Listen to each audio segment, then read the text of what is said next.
Okay. Hello. Okay. Awesome. Whoa, we do not have any technical difficulties today. Hello, guys. Welcome. I'm so happy. Hello, everybody. How are you doing? I hope everyone is doing great. So yeah, another chess class night, evening, or wherever you live. My name is Sofie Huttl, and we're going to be learning about a very fun topic called space. And yeah, hello everyone. So yeah, space. You might think, Sophie, we're having a chess class. Why on earth are you talking about space? Are we going to be learning about Elon Musk? Are we going to be learning about space shuttles, spaceships? No. Trust me, no. We're not going to be learning about that. It's space advantage in chess on a chessboard, which is very, very nice when you're on the right side of the board. And what is space actually? Does anyone know? Can anyone give me a definition of space? How would you define it if you could define it? I would say space is when you have a lot of free room. Like you can do whatever you want. You can move your pieces to whatever square you want. You have a clear plan. You have just a lot of space. That's probably just the best way to explain it. And you have a lot of ideas. You can just freely put your pieces on the board, and it's very nice if you're on the right side of the board.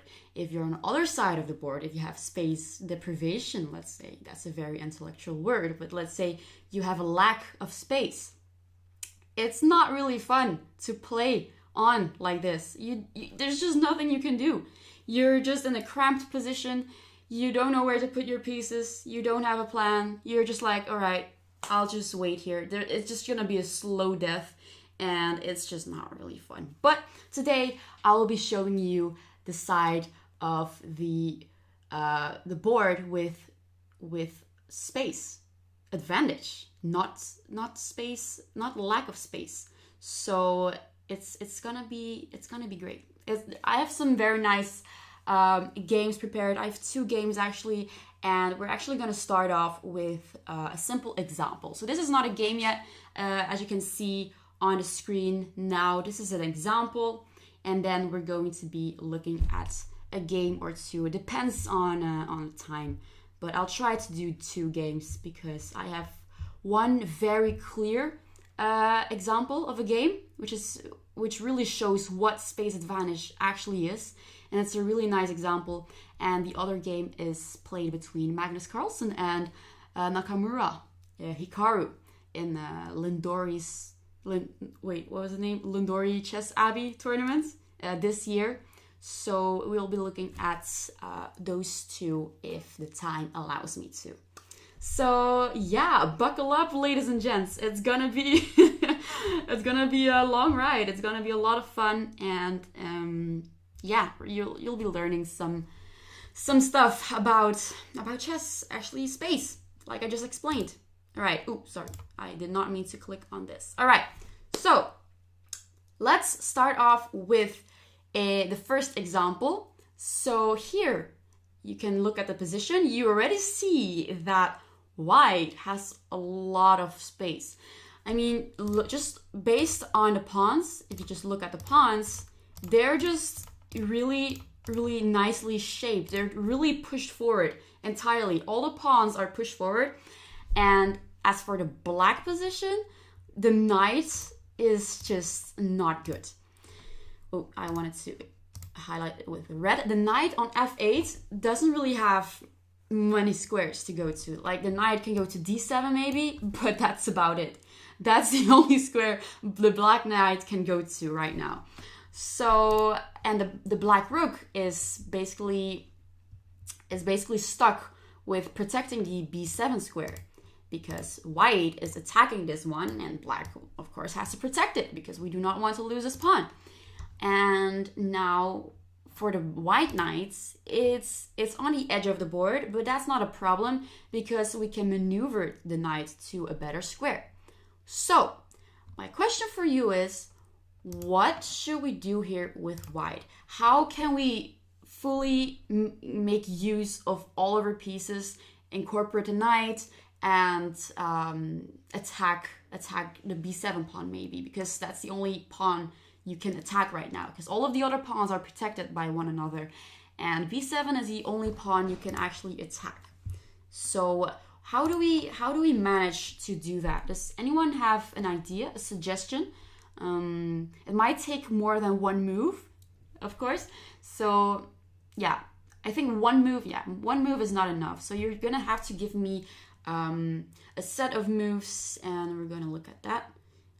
Maneuver the knight to a5. Okay, that's an idea, of course. How do we do that? How do we maneuver the knight to a5? So give me some moves, and then we can look at it. Yeah, so black really doesn't have much to do. The only thing black can do right now is to move the king to d7, f7, I don't know, and the knight to d7. That's the only thing black can do, because the black rook can't really move, because it's stuck on b8. So what can white do here? And yeah, someone said knight to a5, but I want you to give me some moves. How do we maneuver the knight to a5? There's a reason why I put the knight on h4 and not on, let's say, c1 or something. Or okay. Okay. Someone on Twitch said something.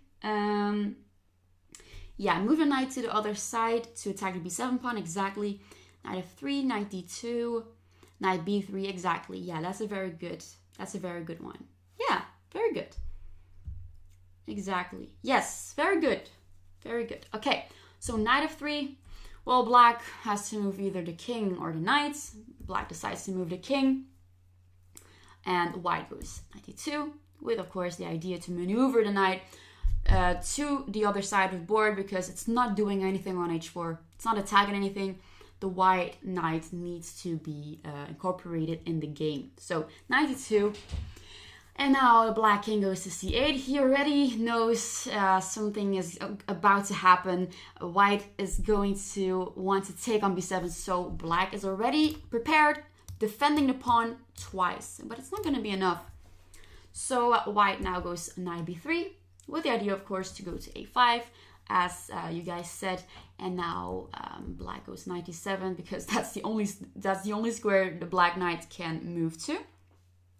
And now white goes knight a5, and the black knight goes back to f8, because we don't want to move the king, otherwise we're losing.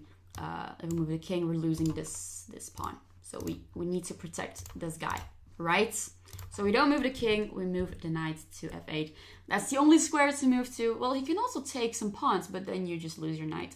So the knight just runs back to f8. Okay, so what do we do with white now? Because the pawn on b7 is now protected twice. We can't really take it, so is there anything we can do to break through? What would you do in this position? Yeah, we can't really take the pawn. What would you do?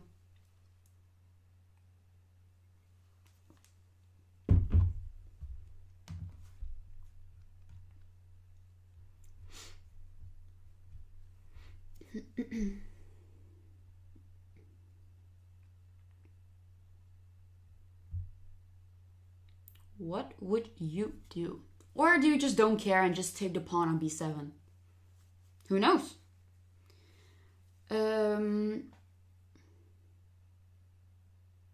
Ooh, knight b7? Knight takes b7? Wait, you're saying knight takes b7, then king takes b7? But that's not possible, because if you take, the king cannot take back because the rook is here. So, no, that's not possible. I'm not sure. Knight b7. Knight b7. So you want to take on b7. Knight takes b7. Rook takes b7. And then rook a8, with the idea if the king moves, you take the knight. Oh, you take the knight on f8. Well, that could be an idea, but the only problem is if you take. Wait, let's make the move on the board. Maybe that's easier for you. So if we take, black takes, We go there. Black doesn't have to move the king. Black can go rook b8, blocking the check. And now we just gave up on our knights. And we certainly do not want to exchange the rooks because that would just be very lost for white. We go rook a7 and yeah, it's still a draw, but we want to win. We want to win this position. And I already see some right answers. But yeah, exactly, Capinator. Very good. Very good. Does everyone see what we could do here? So we don't take on b7 because that would just, that's just blundering your knight. And that's not what we want. We're winning here. So there's another better move. Take with rook and then take rook with knight. Ah, you mean, no, so you guys really want to take on b7, I can see. It's not really good to take on b7 because, yeah, like I showed before, if you take with your knight on b7 and black takes back, we go rook a8 and then you put your rook in between on b8 and you're not winning the knight back. And you're saying take with rook. Take with rook, let's make that move on the board. Take with rook on b7. Well, black can just take back. White is, we're gonna take back. And then we take back and we're just a piece down, right? Wait, knight takes c6. Wait, take on b7. Rook takes, knight takes c6. Okay. Maybe that's possible. Maybe that is possible too. Okay, wait. Maybe that's possible, but there's, Oh, okay. I see. So that's possible too. So we take on c6. All right. Okay. That's possible too. But we do not do that. We go somewhere else. We go somewhere else. Yeah. Knight takes c6. Exactly. Yeah. We go knight takes c6 immediately. Yeah. I did not realize you could do that. But knight takes c6 is really the killer move here. We go knight takes c6, and if white takes back. Well, you basically just gave up on your knight. You took the pawn and black took back. But we gained something here. We got the 7th rank for the rook. And now we can go to f7. f7, attacking the white knight, the black knight on f8. So the only move black can do here is, well, basically knight d7. And now we can win the pawn on h7. And I already showed you with some... I already highlighted with some arrows here what the ideas of white. You basically want to check the king on h8 and then exchange the rooks. Black is going to take back. And you basically just push your h-pawn and you promote to queen. So that's the idea. And white is just winning here because there's nothing really black can do. Let me just remove these arrows real quick. There's nothing really black can do because it's still very cramped for black. And you can't really move your king to b7 because this knight is hanging again. And yeah, this pawn on h6 is just going to going to promote to a queen. Hello. Yes, knight takes c6 is indeed the move. Indeed.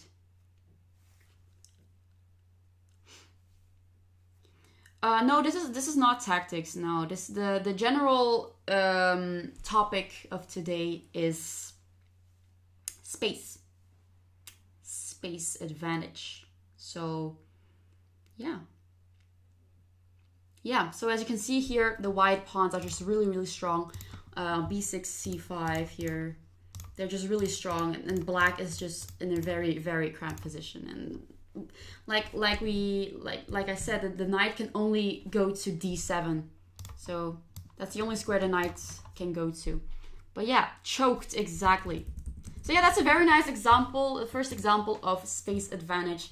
And now I'm gonna show you a game, a very nice game where you really can see what space advantage is. So yeah, okay, all right, let's go to the game. All right. Okay, beginning position. So Well, the plays aren't really important here. It's just, yeah, the game was played between some 2600 and a 2400. The names aren't really famous, but it's a really nice game because, yeah, the stronger player really shows that he's stronger and has a lot of advantage and really chokes the opponent, the 2400. So let's go. Let's get into the game. So we start off with d4, and black goes knight f6. We go c4, c5, d5. Just a normal opening. Oh wait, was that the game I won? Yeah, that's, I think, wait, let me see. Yeah. Okay, I think, yeah, okay. So e5, knight c3, d6 and e4. Okay, so this opening is called the Czech Bononi. This structure is really known for being closed and already giving white advantage in the opening. And what do I mean with advantage? Well, you can see that the white pawn on d5 is advanced more than the other two pawns. So, and also the black pawn is not advanced that much on d6. Oh, red arrow, red highlight. So the white has already more advantage here. But of course, black doesn't play this opening to already be down on space. Black, of course, has compensation to black has compensation here. So black wants to push the f5 pawn or the b5 pawn to put the white center under pressure like this. So that's the idea of black. And we will see if black will manage to do this. So yeah, so white is already having some advantage, which looks very nice, optical. And now we go bishop e7. White goes g3, developing the bishop, some fianchetto on g2. Okay, black castles. White goes bishop g2. Knight developing. And now we put our knight on e2.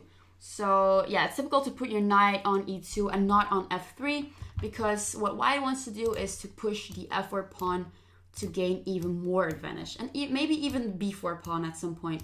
So that's just really creating a lot of space for white, and that's really what white wants to grab. And black wants to do the same with f5. It's a known idea, and also with b5. All right, so now we can see that black goes a6. Like I mentioned before, black wants to play b5 to get some compensation, to get also to get some space on the queen side maybe. But white has other plans. White goes a4, taking away that idea of black playing b5, which is really sad. So now black only has one other idea to play, and that's f5. So b5 is not possible right now because there are just two pawns looking over the b5 square and also a knight. So if you play b5 now, you would just lose a pawn, which is not very useful. Am I right? Okay. So a4, just blocking, just not allowing black to play b5, and now black goes b6, probably preventing the idea of white to maybe to push the pawn forward or something, and also developing the bishop to b7. Okay, b6, and now white goes, like I mentioned before, f4, pushing the pawn, gaining more advantage. That's what we want. You can really see here already that white is really trying to take all of the possible space you can grab. So white is really pushing all of the pawns forward and really claiming the space advantage. So that's cool. f4. Okay, now black wants to push f5, of course, because white took away the idea of b5. So now black only has one other idea, and that's f5. All right, so knight e8. It's already very passive, as you can see. But what can black do? F5 is the only option here. There's nothing really else black can do. Unless you guys have some suggestions, you can always tell me. what would you do here with black if you were in black's position? But if I were black, I wouldn't be happy. I wouldn't be happy either, because it looks very, very passive. And now white goes f5, of course. Again, taking away the idea of playing f5 for black, and there's just nothing really we can do for black. So the pieces are just really cramped. As you can see, the rook here, the bishop, the queen, a knight, the other rook, a bishop, a knight. It's all stuck together in a little ball of awkwardness. I don't know how else to describe it, but black is just in a very awkward position, and it's not fun. It's not fun for black. All right. So f5. White has all of the space that you can possibly wish for, and normally speaking, f5 wouldn't be a good move, because okay, let's play bishop g5, because if black plays bishop g5 as we're playing here, you're basically exchanging the bad bishop with a good bishop. So this bishop of black was a bad bishop, and now you're basically forcing whites to exchange the bad bishop with a good bishop. So what is a bad bishop exactly? The bishop on e7 is blocked by its own pawns of its own color. So c5, d6. These pawns are on his color, and you can't really move your bishop anywhere, and that's just called a bad bishop. As for white, this bishop on g2 is a bad bishop, because the pawns are on the same color of the white bishop on g2.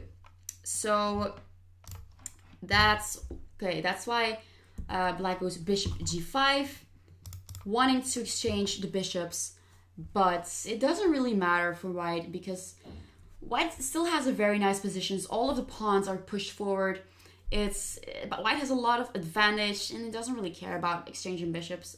Of course, it's good for black to get the opportunity to exchange at least something, right? So now we go h4. h4, again, claiming more space, attacking the g5 bishop, and now black is kind of forced to exchange the bishops on c1. So yeah, white really doesn't care about exchanging the bishops, because white is just gonna push all of his pawns, the g4 pawn to g5, the h4 pawn, and all of the pieces are going to go on the king side. So, all right, so h4, marching all of his pawns forward. Bishop takes bishop. We take with our knights, not with our rook, because, yeah, we take with our knight because I think you're just creating more space for the queen as well. You're getting your queen maybe to f3 or something, and also you might want to put your knight on a better square.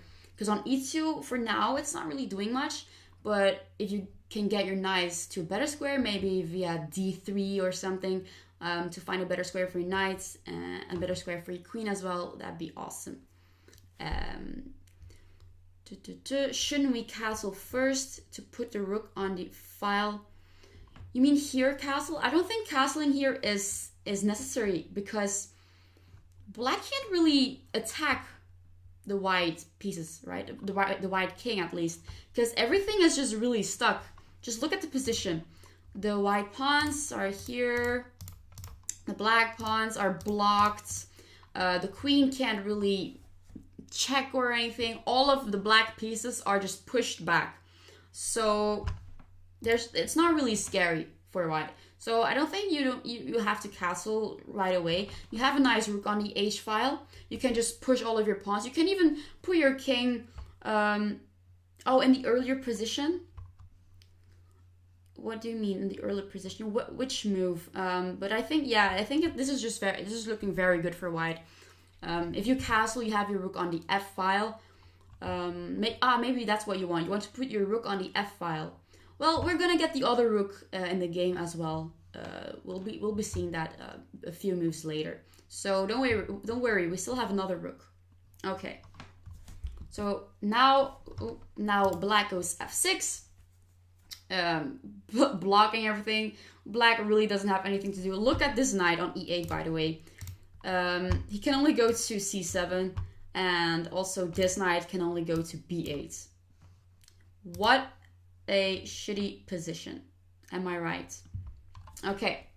Now, like I said, white is going to march all of his pawns forward, pushing all of the pawns as far as possible. So we go g4. And the idea for white, after f5, for white, castle immediately. Well, I just don't think it's necessary right now, because it's just a clear advantage here, I think. So g4 really pushing all of pawns forward. White is really going for a kingside attack, trying to break through with g5, and of course getting all of the pieces on the king side. So we're going to get our queen on the king side, our knight, our rook, everything goes to the king side. All right. So now for white, it's all about patience. It's all about patience, because we don't want to rush into things and regret certain moves. You just gotta wait patiently, maneuver all of your pieces onto the right squares, really following your plan, and do not rush, like pushing all of your pawns like g5 or anything. You don't want to blunder or anything. So that's also very important when you have space. Don't rush into things. Be patient, all right? Be patient. Okay. Rook f7. I guess black wants to put his knight on f8. Rook on f7. It's not really doing much. Maybe he wants to protect the g7 pawn of potential breakthroughs, and then everything is protected. Well, probably, yeah, black doesn't have much to do. So he's just putting his pieces on random squares. Queen d2, getting the queen into the game. Knight f8, knight f8, of course, getting your knight on an even better square on f8. Such beautiful position. All the pieces are, well, they're almost just standing next to each other, but besides for this rook. If rook were on b8, it would be even more beautiful. Yeah, I think everyone would like to be white in this position. Or am I wrong? How do you evaluate this position? I mean, I certainly would love to be white in this position. If it was on a board and you could pick a side, I definitely want to be white, because all of the pawns are pushed forward and black's pieces are just really stuck there. They're not doing anything. They're not coordinating or anything. They're not doing anything. So, and white just has all of the space. The knights can move, the queen can move, the rook can move. It's just a wonderful position. Black is playing Fisher random. Yeah, exactly. Yeah, well, maybe black thinks he's playing Fisher random, and yeah, he wants to get all of his pieces on the back rank, and from there on play Fisher random. Okay, knight f8, bishop f3. So yeah, like I said, white is really maneuvering all of his pieces. He's figuring out where he wants to put everything. So bishop f3. Now black goes bishop d7. Maybe trying to push the b5 pawn. Maybe that will work. That's probably the only idea for black. Really, maybe putting the rook on b8 and pushing the b5 square, b pawn to b5. And yeah, there's nothing really black can do. Okay, b3. Okay, well, b3, I think that's just another normal move. Gaining, really figuring out. Probably wants to put a rook on a2 and get the rook on the h2 squares. Knight c7. Okay, here black wants to push the b5 pawn, like I mentioned. We're not gonna care too much about that, because we have a solution for this. For b5, so knight c7, and the white knight now goes to d3. Really getting all the pieces on the king side, and You don't like b3? No, I was just thinking how to explain b3, but I don't think there's really an explanation for b3. Like, I want to look for an explanation for every move, but sometimes there's no explanation. So I was just thinking what to say about this move. So, no, it's not that I don't like b3. I think it's a normal move. Okay, knight d3. And now black goes b5, breaking through. All right, black is finally getting some compensation. Right? Black is getting some compensation. He's going for it. We're gonna have a queenside attack with the rook, with the queens, with the queen, everything. Well, not exactly. White goes a5. That's what I said. White had something else planned. White goes a5. Of course, not taking the pawn on b5, because if you would exchange the pawns, that would lead to that would open up the queen side, and that would give black more compensation, and that's not what we want. So not if you're white. If you're black, sure. So yeah. So yeah, white is very patient and blocks the queen side. Definitely do not trade. That would lead to potential threats. And yeah, just push your pawn and try to block the queen side. That's the best idea for white here. Okay, a5. And now black goes rook b8, again, trying something, maybe get an open b file, that'd be really nice. Just some kind of compensation would be nice for black here. Okay, and now we go bishop d1, and yeah, we go rook b7. King f2, king g3 looks nice. You want to put your king on g3? Well, I mean, you can basically do anything. There's no instant threat here for white. You can, I think your king is just safe anywhere. So the king is pretty safe. Okay, rook g1, really trying to push and break through on a king side, pushing g5. That's what we want to do. Stick to the plan and don't get distracted by the b5 pawn. Black can't really gain anything there. So go for your own attack, go for g5. And now instead of taking on c4, black was b4. And now, well, black is just blocking everything. It's actually a weird move b4, because you would think black wants some kind of compensation, taking on c4 maybe, and getting all of his pieces on the b file. Well, no, not when you're playing b4. b4 is just closing everything. So I think it's a weird move to play. And now black is really blocked. All of the pieces are stuck. You can't do anything. If you took on c4, well, at least you have something, right? At least you had an open b file. But now there's just nothing. So it makes it much easier for white. So white does not have to care about the queen side anymore at all. Like, it doesn't even have to look at it. Doesn't even have to stare at it for too long. So now we can just fully focus on the g5 breakthrough. Am I right? Okay, so just a second. Okay.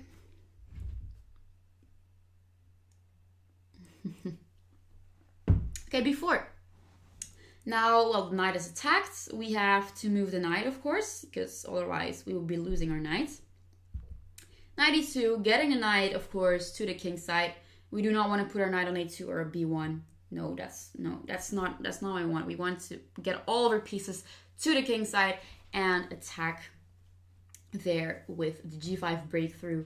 All right, knight e8, trying to defend as much as he can. Knight g3, bishop c8, just trying to figure out what to do. Who is playing? Well, they're not really famous players, so I didn't mention their names on purpose because they're not famous names. It was just a 2600 against 2400.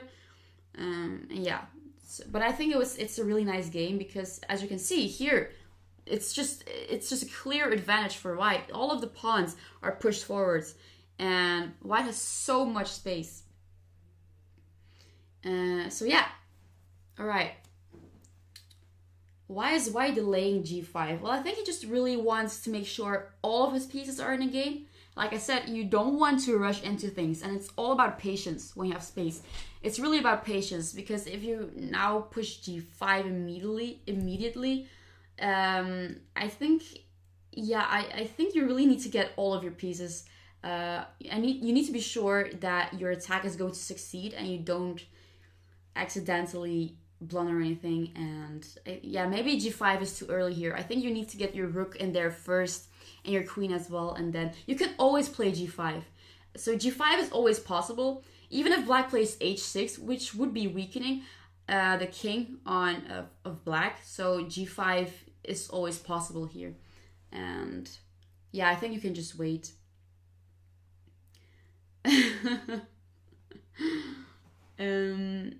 right. Okay. So bishop c8. Yeah, so black is just moving his pieces back and forth, not really doing much, because, well, what can you do? Only passive moves here. Knight f1. White is still figuring out where to put the knight. Has moved the knight several times. I guess he wants to go to e3 or no. I don't know. I'm not really sure, but he's just putting the knight on a better square.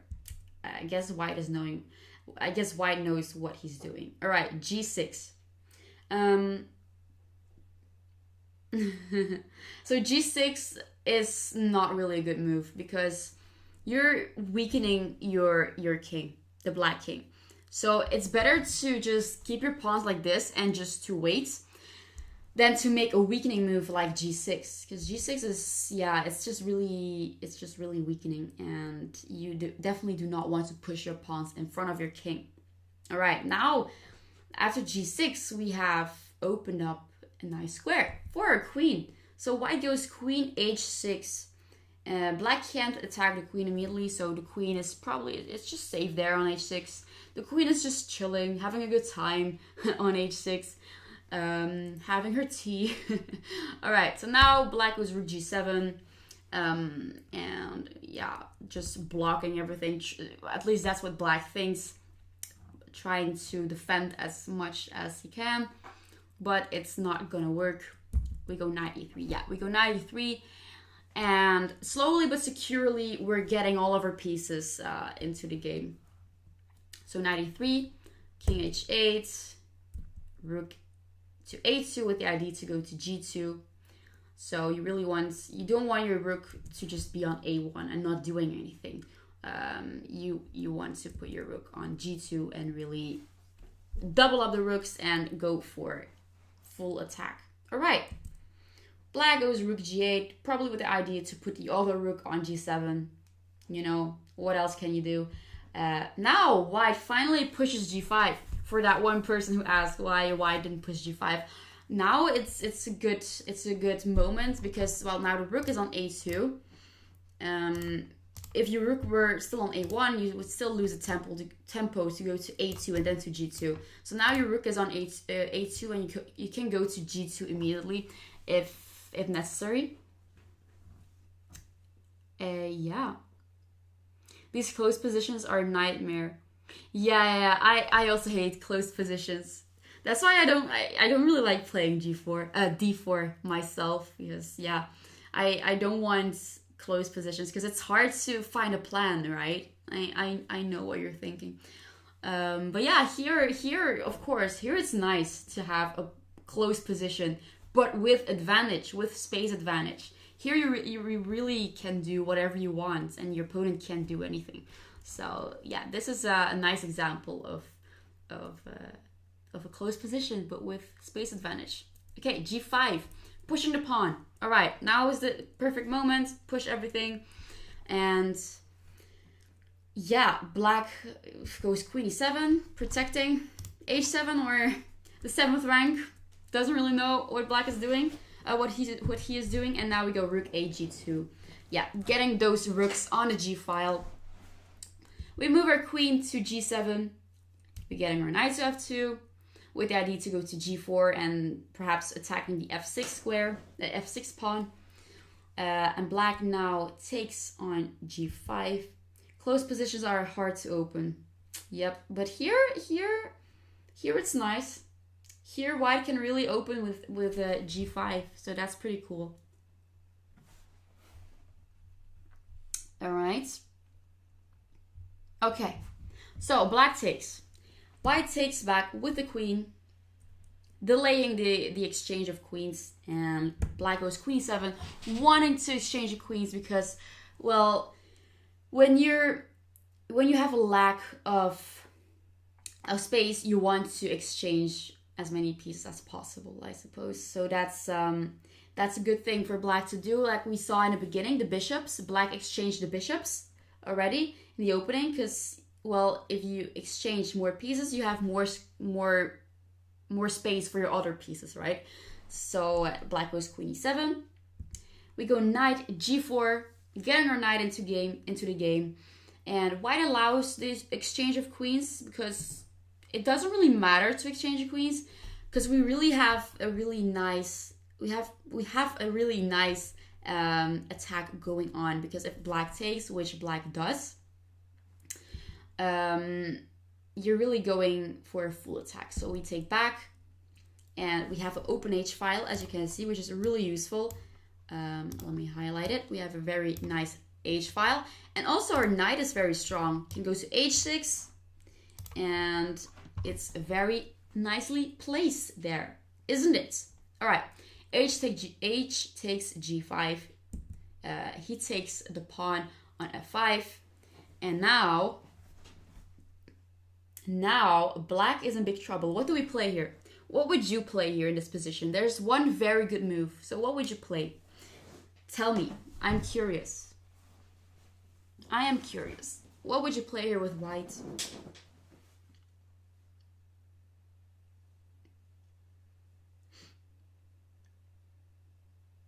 What would you play? Yeah, the knight is very nicely placed. Exactly. So yeah, where would you go? And what would you do?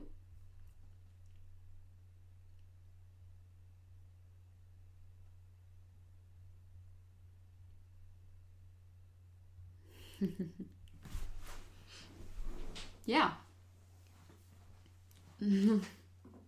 Yeah, I think it's a very nice game to illustrate this space advantage. Yeah.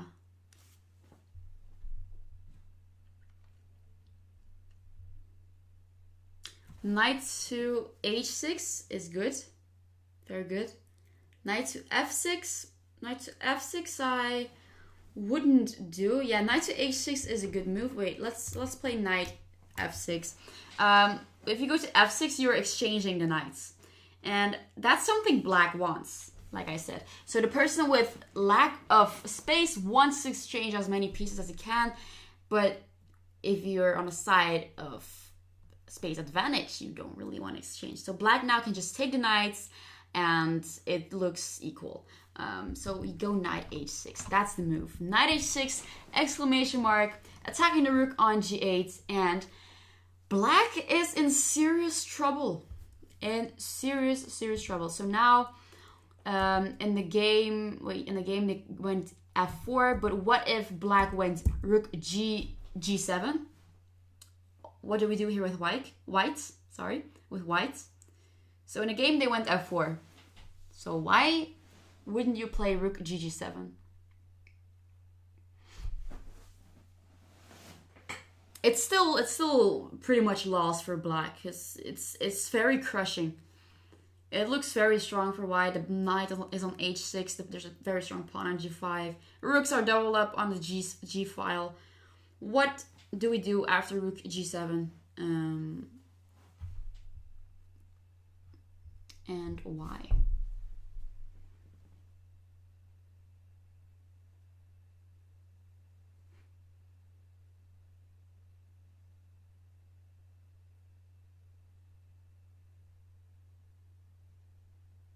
Knight takes e5, that is possible, but I think with the pawn, taking with the pawn is just stronger. Because look at these pawns. Yeah. So this pawn wants to be pushed to f6, and the bishop wants to go to h5 as highlighted here. and also these pawns are very strongly placed next to each other, and I think it's just better to take with the pawn instead of with the knight, because otherwise we would have a single pawn on g5. It's just stronger to take with the pawn here. So yeah, it's very crushing. There's a passed pawn on the f file trying to push to f6, and black is just suffocating. It's just suffocating here. So instead of going rook gg7, black decides to go to push a pawn to f4, allowing white to take the rook. Black would be exchanged down, but yeah, it's the rook gg7 is just not good, and f4 is a little bit better, but it's still bad for black. It's still very crushing. And now we go knight f5, going to a strong square. If black takes on f5, we still have very strong pawns there on f5 and g5, and it does not look good, right? All right. So, okay, knight f5, we do not take it. Knight g6 instead, and rook h2. We're putting our rooks on the h file, trying to take the h7 pawn maybe, because on the g file it's blocked by the pawn. So now we push it to the h file. At least we have some chance to take the pawn there. Rook h2. The knight, well, black tries to exchange the knights, attacking it twice with the bishop and this knight. So white goes knight h6 check. The king has to move, and black here resigned. Maybe it's a bit early to resign here, but yeah, I think black didn't want to play on anymore. It's just very crushing. And the h7 pawn will definitely fall anytime soon. And yeah, as you can see, look at this position. Look at this position. It's just not looking good. It's not looking good for black. Also, what I wanted to say is, wait, let me find a nice position where I can show you this. Where the pawn was on f3 maybe. Or no, on f4. Yeah, it would be better if the pawn were on f3. Wait, let me see. Okay, let me just do it here. So, I had a coach when I was younger, and I used to have a class about space advantage as well. And he taught me that if you have pawns set up like this, wait, let me highlight it like this, and let's say there's a pawn on f3, it's a shape of a V. It's V-shaped, so like this. And the V stands for victory. So I thought that was a really nice hack to remember. So if your pawns are like this, and your pawn is pushed to d5, and you have your other pawns next to it like a little pyramid, it's shaped like a V. So V stands for victory. And that's what happened this game. White won with a very clear space advantage. So I hope you guys like this game. I really did enjoy. I enjoyed this. I enjoyed looking up this game. It was really fun and very, very learningful. All right, let's go to the next game I have for you. So this was played between Nakamura and Magnus Carlsen. So, two players you must know. Carlsen, of course, world champion, very strong player. And Nakamura, also very famous chess streamer as well. So, yeah. Alright, I do not have much time left, so I'm not going to show you the entire game. Black also had a V, but a smaller one. Yeah, the V has to be like the opposite direction, let's say. Then it's good. All right, so I'm gonna show you this game. So like I said, I'm not gonna show you entirely because it's a bit too long. I'm gonna scroll through until move 38 here. Move 38. Yeah, here. Okay, so how would you guys evaluate this position? Now I'm asking you.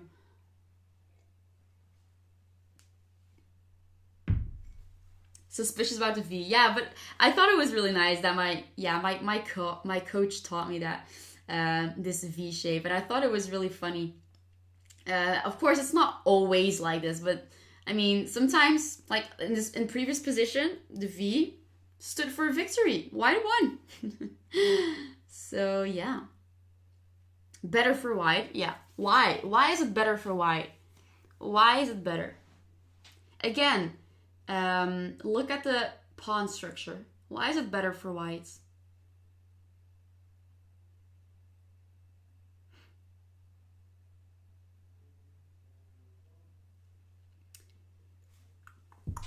Why is it better for whites? Also, look at the knights. Look at the placement of the knights. So the knight on g5, as you can see, is just much more active than a knight, let's say, on f8. White has 3 pawns upside one of each other. Yeah, white has, So the white pawn here is marched forward to c5. And with this pawn on c5, it's just a very clear advantage for white. If, let's say, the pawn was on c3, then it would be pretty equal. So it's really this pawn on c5 that creates the space advantage and will lead to a win for white. So white is Carlsen. No, sorry. White is Hikaru. Oh, I did not mention who was white and who was black. I'm so sorry. No, the white pieces are Hikaru, Nakamura, and black pieces are Carlsen. So here, Naka is much better because the pawn is on c5. And yeah, this was a game played in earlier this year. It was a rapid game. Yeah, it was a rapid game. So yeah, Hikaru won this game. And yeah, so like I said, the pawn here is marched forward to c5. It's just a very strongly placed, these 2 pawns. And also this knight on g5 is much better than this knight. This knight on g5 has just much more potential, much more squares to go to. Or okay, not now, but I mean it's just much better placed than this knight. It's on the edge of the board. All right, so king, the last move was king takes f6, and now white went, Lindor's Abbey, yes, exactly, Sample, exactly, that tournament. Yep. Yeah, a white knight is dominating more than a black one, exactly, yes. Very good. Yeah, also the king is active, Very good, guys, very good. So that's why white has a clear advantage here. All right, so now we go king e3. Why do we go king e3? Well, probably to march to the other side of the board. Maybe grab the c6 pawn if possible. So we move our king and we go knight d7.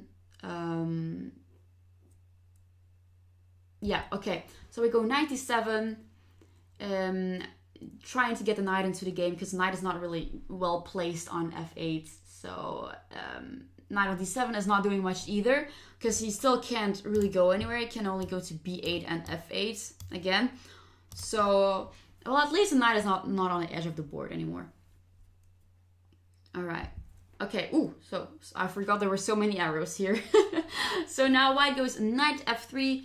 Like illustrated with these arrows, white wants to go to, well, either b4 square or the e5 square with the knight. So let me remove some of these arrows. So white wants to go here, here, and then go to d3, and then either to b4 to attack this pawn, or to e5 to attack this pawn. So that's what white wants to do, because knight on g5 is not really attacking anything. So that's why we want to transfer our knights to a better square. All right. Okay, knight f3. Now black goes king e6, getting a king closer as well. Knight e1. Black can only go to, well, either b8 or f6 or f8, but black decides to go to b8, well, protecting the pawn on c6 already. Jumping knights. Yes, exactly. Some jumping knights. We're gonna be seeing a lot of jumping. But yeah, very instructive. The white knight is not just jumping. The knight has a clear plan, a path he wants to follow. So now we go knight d3, trying to attack some pawns. Now black goes king f6, and we go f4.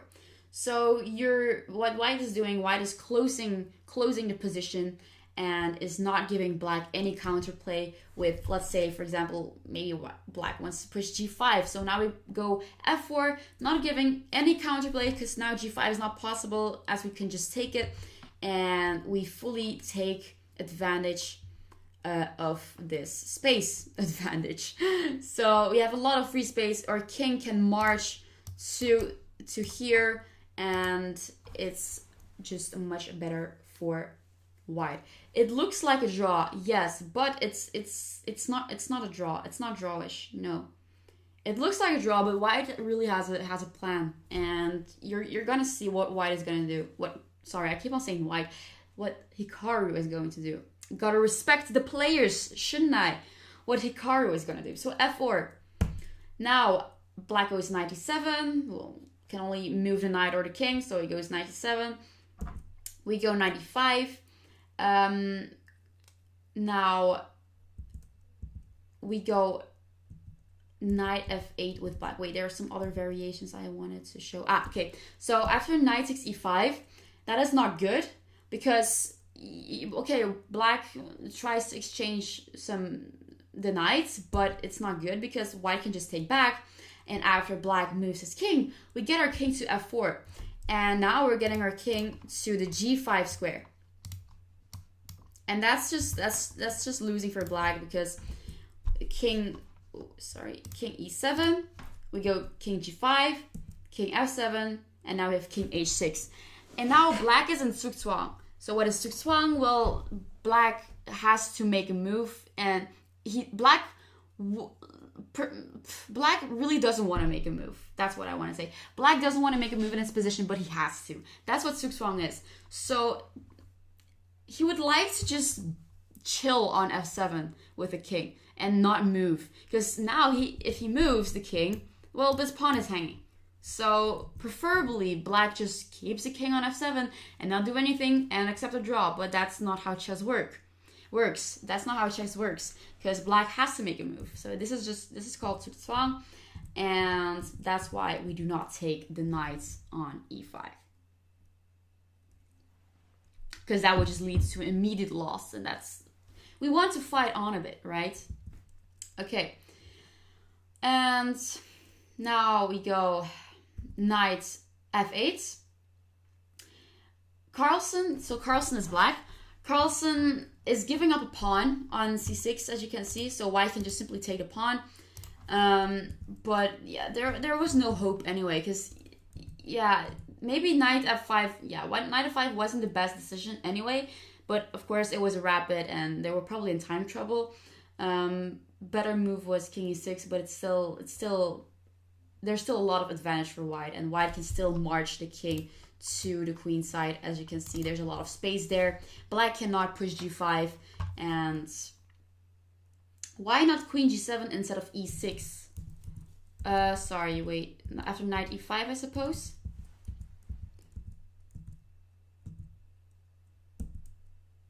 Why not king g7 here, right? It's still lost anyway, so it doesn't matter. King g7, we still push our king to f4. After king, let's say king f7 or anything, doesn't matter. We still go king g6, king g5, and king h6. They're still the same idea. You mean now if king g7, so we can't go to h6, we have e6. So we have a passed pawn, and black will have to stop this pawn. So now king again has to make a move, king f8, and now we just either take the pawn or we go king f6. Yeah, we just go king f6, and it's still lost for black. So it doesn't really matter what black does here. It's super lost. So we don't take the knight. So yeah, black Carlsen gave up on his pawn. Yeah, white is advancing slowly. Yeah, clearly, very nice. But yeah, this is top player level, guys. Yeah, it's desperate. Okay, 95, going back. Now white has a passed pawn here. Black, of course, needs to stay on that side, so just in case the pawn marches forward. King d3, getting our king again to the queen side. Up, drop, like this. Getting our king closer. King d8, king c3. And black is dead lost, but it tries to fight on a bit anyway, but there's nothing really black can do. Knight b4, knight f6, we get our king closer, king goes there. Put our knight on e4, attacking this pawn, but it doesn't really matter. Black can't really take the pawn because the c5 pawn is marched to c5 and it's gonna push to c6 and it's gonna lose everything. Even though, yeah.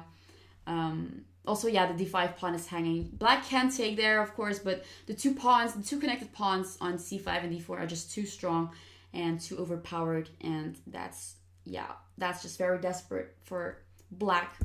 King b5, knight e4, getting the knights closer again, trying to maybe take a pawn or something.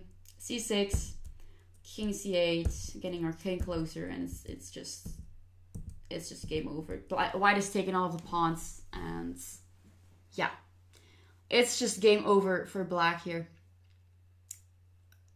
For Carlsen, I'm sorry. I keep on saying black and white, but I need to say the names just to respect the players. So yeah, Magnus gave up here, and Nakamura Hikaru won. Yes, exactly. You played many games with him, really? Cool. That's nice you got the opportunity to play against him. That's very nice. All right. Awesome. He tried so hard and got so far. Yeah, it's really hard to not sing along the lyrics. All right. Anyway, I hope you guys enjoyed these examples. I think the first game was the most interesting because it really showed how strong space advantage is. Oh, you're a GM with 2600. Oh. All right, interesting. Nice. All right. So these classes are probably much too easy for you. But yeah, I think the first example was the most interesting for you because, yeah, it really shows that when you have space advantage and your opponent has space deprivation, me again with the intellectual word, your opponent can't do anything. And it's a lot of fun when you're on a good side of the board. And yeah, all right. And yeah, this game I couldn't show entirely because, yeah, due to lack of time. But yeah.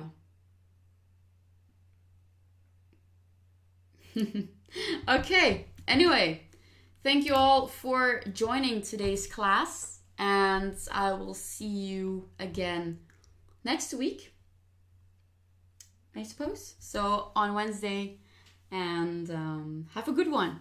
So yeah, I had a lot of fun today. It was nice commentary. Thank you, GM. All right, see you later.